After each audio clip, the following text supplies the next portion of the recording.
Good luck in finding an empty spot in Cathedral's trophy room, filled with championships and, for Rick Streiff, memories after announcing his retirement. Why now, Rick? It just was time. It was time for our program to get in some new direction, and this has been coming on for a couple years, and really my wife has pushed me to continue to coach. She likes it when I coach. I think she likes me out of the house more than anything else. She doesn't want you in the house, I think that probably is very accurate. He needs to react better to you.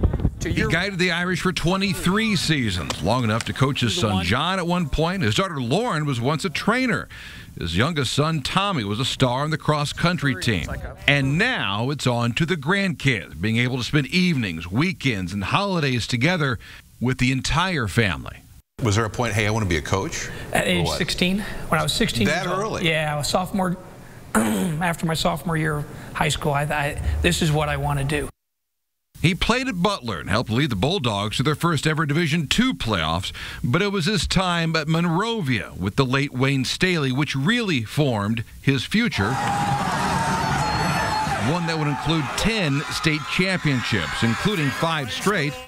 Doggone, we took advantage of it this year. No coach has won more state titles than Rick Streiff. 23 years, I mean, you look at all the trophies, there's a lot of tangible stuff here, but I mean, you think of the number of players that have come through your program.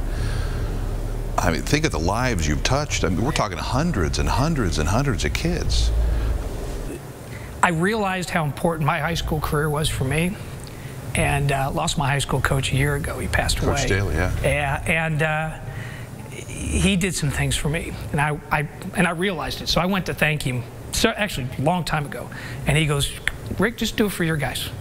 My coach did it for me. Yeah. You pay it forward."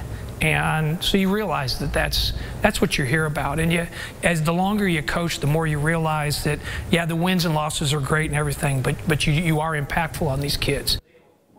And he's heard from a lot of them. Direct emails and even phone calls from folks that just.